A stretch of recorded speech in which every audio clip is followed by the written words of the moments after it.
السلام علیکم ورحمۃ اللہ وبرکاتہ۔ پیارے دوستو، امید ہے کہ آپ سب خیریت سے ہوں گے۔ دوستو، آج ایک ایسی موضوع، ایک ایسے ٹاپک پہ بات کرنی ہے کہ ان جیسے ٹاپک پہ ہم سب بات کرنے میں ہمارے معاشرے کا جیسا کا ذہن ہے، شرمندگی محسوس کرتے ہیں، عار محسوس کرتے ہیں، لیکن یہ ہونا نہیں چاہیے، لیکن ایسا ہوتا ہے۔ دوستو، وہ ٹاپک ہے حاملہ عورت کے تعلق سے کہ حاملہ عورت کیا بیٹھ کر نماز پڑھ سکتی ہے۔ دوستو، اس طرح کے کوشچنس، سوالات پوچھنے کے گوارا بھی نہیں کرتے، اور جو دل میں آیا ہے ہم کرتے چلے جاتے ہیں، نماز چھوڑتے چلے جاتے ہیں، پڑھتے بھی ہیں، انجانے میں پڑھتے چلے جاتے ہیں، کب نماز پڑھنی ہے کب نہیں پڑھنی ہے، کسی سے مسائل کا دریافت بھی نہیں کرتے۔ دوستو، ایک مسئلہ آیا، پوچھا گیا کہ حاملہ عورت کیا بیٹھ کر نماز پڑھ سکتی ہے، حمل کی وجہ سے دشواریاں ہو رہی ہیں، پریشانیاں ہو رہی ہیں۔ تو پیارا دوستو، اس کے حوالے سے جیسا کہ آپ کو معلوم ہوگا کہ فرض اور وتر نماز میں قیام کرنا، یعنی کھڑے ہو کر نماز پڑھنا فرض ہے، قیام کرنا فرض ہے۔ البتہ اگر حمل کی وجہ سے اٹھنے بیٹھنے میں تکلیف ہو، پریشانی ہوتی ہو، یا حمل کو، پریگننسی کو نقصان پہنچنے کا اندیشہ ہوتا ہو، اور اس صورت میں آپ کو کھڑے ہو کر نماز پڑھنے میں مشکل لگ رہا ہو، مشکل محسوس ہو رہا ہو، تو پیارا دوستو، ایسی صورت میں آپ بیٹھ کر نماز پڑھ سکتی ہیں، کوئی حرج نہیں ہے۔ اور مزید رکوع اور سجدے کرنے پر بھی قادر نہیں ہیں، یعنی رکوع اور سجدے کرنے میں بھی پریشانی ہو رہی ہو، تو یہاں پر بھی آپ رکوع سجدہ نہ کریں، اشارے کے ساتھ بھی پڑھ سکتی ہیں، کوئی حرج نہیں ہے۔ یعنی رکوع سجدے کرنے پہ قادر نہیں ہو، اگر آپ چاہتی ہیں کوئی اونچی چیز یا تکیہ رکھ کر اس پر سجدہ کریں تو آپ یہ بھی کر سکتی ہیں، اور اس کے علاوہ مزید پریشانی ہو رہی ہو تو آپ اشارے سے بھی نماز پڑھ سکتی ہیں، جیسا کہ ہمیں معلوم ہے کہ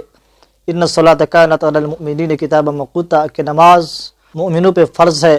وقت مقررہ کے ساتھ، یعنی نماز میں کوئی گنجائش، کوئی چھوٹ نہیں ہے، بلکہ نماز فرض ہے، کسی بھی حالت میں پڑھنی ہے۔ بعض اوقات ایسے ہیں جہاں پہ قضا کرنی پڑتی ہے، اور عورتوں کے حوالے سے بعض حالات ایسے ہیں جہاں پہ ان کو شریعت سے چھوٹ ملی ہے، نماز چھوڑ سکتی ہیں، اور نماز سے معاف بھی ہے، قضا کرنے کی ضرورت بھی نہیں ہے۔ حیض جو پیریڈس آتے ہیں ان دوران کے نماز معاف ہے، لیکن روزہ رکھنی ہے، روزہ کی قضا ضروری ہے، فرض ہے۔ یعنی شریعت نے اس چیز کو دیکھا کہ جہاں پہ مشقتیں زیادہ ہوں، ظاہر سی بات ہے جو پیریڈس ٹائمنگ ہو، اس میں اگر شریعت کہہ دیتا، یہ کہنا ہوتا، اللہ تبارک و تعالیٰ کا منشا کہنا یہ ہوتا کہ نہیں نماز پڑھنی ہے، تو یہاں آپ کو معلوم ہے 3 4 5 حیض کی اقل مدت، کم سے کم مدت 3 دن اور زیادہ سے زیادہ مدت 10 دن کی ہے۔ تو دوستو، اس میں جو نماز ہے 15 20 25 30 نماز ہو سکتی ہیں، اور ان نمازوں کو قضا کرنا ایک طرح کی دشواری ہے، تو اللہ تبارک و تعالیٰ کی جانب سے یہ چھوٹ ملی ہے، یہ معاف ہے یہ نماز۔ لیکن روزہ ہے، روزہ کو قضا کرنی ہے، ان دونوں کی روزہ آپ کو رکھنی ہوں گی غیر رمضان میں۔ دوستو، جن سچویشن میں عورتوں کا نماز معاف ہے، ایک تو حیض پیریڈس کا ایام ہوئے، دوسرا نفاس کہتے ہیں، یعنی عورت کو بچے کے پیدائشی کے بعد 40 دن کے جو ایام ہے، یہ 40 ناپاکی کا ایام ہے۔ یعنی دوستو، پیدائش کے بعد جو مستورات عورتوں کا جو خون آتا ہے، بلیڈنگ، اس کو نفاس کہتے ہیں، جس کا اکثر مدت 40 دن ہے، اور 40 دن سے کم بھی ہو سکتا ہے۔ تو دوستو، ان صورتوں میں جو پیدائش کے بعد جو بلیڈنگ خون آتا ہے اس کو نفاس کہتے ہیں، اور ان دنوں کی نماز آپ کو معاف ہے۔ ایک حیض پیریڈس، دوسرا نفاس، تیسرا جو خون ہے شریعت نے بتایا استحاضہ، یعنی ایک طرح کا بیماری ہو سکتا ہے، کسی بیماری کی وجہ سے بلیڈنگ خون آنا۔ تو دوستو، معلوم کیا ہوا، پہلا جو حیض جیسا کہ منتھلی پیریڈس ہوتے ہیں ان دنوں کے نماز معاف ہے، اور دوسرا نفاس یعنی پیدائش کے بعد کے جو ایام ہوتے ہیں 40 دن، اکثر یہ مدت 40 دن سے کم بھی ہو سکتے ہیں۔ دوستو، 40 دن سے جو کم ہوں گے اس کے لمبے مسائل ہیں، اس پہ بات ہوگی تو بات لمبی ہو جائے گی، لیکن آپ کو معلوم ہونا چاہیے کہ پیدائش کے بعد جو خون آتے ہیں نفاس، ان دنوں کی نماز معاف ہے۔ تیسرا جو خون میں نے بتایا بلیڈنگ استحاضہ، جو کہ کسی بیماری کی وجہ سے ہو سکتا ہے، خارش پھنسی کی وجہ سے بھی ہو سکتا ہے۔ تو دوستو، معلوم کیا ہوا، دو ایسے سچویشن، حیض یعنی پیریڈس، اور نفاس یعنی پیدائش کے بعد جو بلیڈنگ 40 دن اکثر مدت ہے، ان دونوں کی نماز معاف ہے، اور اس کی قضا بھی نہیں ہے۔ یہ اللہ تبارک و تعالیٰ کی جانب سے بہت بڑا انعام ہے کہ یہاں آپ کو پریشانی مشقتیں ہو سکتی تھی، اللہ تبارک و تعالیٰ نے اس کو معاف کر دیا، لیکن ان دنوں کی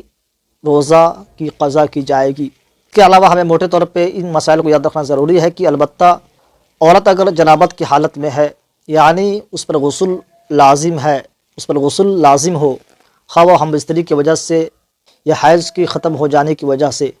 جب تک غسل نہ کر لیں گی تو اس وقت تک آپ کوئی نماز نہیں پڑھ سکتی۔ غسل کرنے کے بعد ہی آپ نماز پڑھیں گی، اور غسل یہ بغیر کوئی نماز پڑھ لی گئی تو اس کی قضا لازم ہوگی، اس کی قضا کرنی ضروری ہوگی۔ یعنی جو پیریڈس کے جو ایام ہوتے ہیں اس کے بعد آپ کو غسل کرنا ضروری ہے، فرض ہے، واجب ہے۔ اسی طریقے سے بستری کی وجہ سے اس کے بعد بھی آپ کو غسل کرنا واجب ہے۔ اگر غسل سے پہلے آپ نے کوئی نماز پڑھ لی، تب ان نمازوں کا اعادہ، ان نمازوں کو لوٹانا، ان نمازوں کا قضا کرنا آپ پہ ضروری ہوگا۔ وہ نماز قابل قبول نہیں ہے۔ پاکی کی حالت میں نماز ادا کی جائے گی اور غسل سے پاکی حاصل ہوتی ہے۔ دوستو یہ تمام موٹے موٹے مسائل ہیں، ان مسائل کو ہمیں مستحضر رکھنے کی ضرورت ہے۔ آج کل جو مادیت میٹالزم کا دور آ چکا ہے، ہم ان مسائل سے ناواقفیت برتتے ہیں، اس پہ توجہ نہیں دیتے ہیں۔ حالانکہ شریعت میں جو اصل چیز ہے، جس کو حدیث شریف میں کہا گیا الطہور شطر الایمان، الطہور نصف الایمان، کہ پاکی آدھا ایمان ہے، اور اللہ تعالیٰ بھی کہتا ہے ان اللہ یحب التوابین ویحب المتطہرین، اللہ تبارک و تعالیٰ خوب توبہ کرنے والے اور خوب پاک رہنے والے کو پسند کرتا ہے۔ تو دوستو ہمیں بھی چاہیے کہ پاکی کے لحاظ سے شریعت نے جو احکام بتلائے ہیں، ہمیں ان کو جان کر اس پر عمل پیرا ہوں، اس میں کسی طرح کی کوئی شرمندگی، کوئی عار محسوس نہیں کرنی چاہیے۔ اللہ تعالیٰ سے دعا ہے کہ اللہ تبارک و تعالیٰ ہم سب کو مسائل کو دریافت کر کے عمل کرنے کی توفیق عطا فرمائے۔ السلام علیکم ورحمۃ اللہ وبرکاتہ۔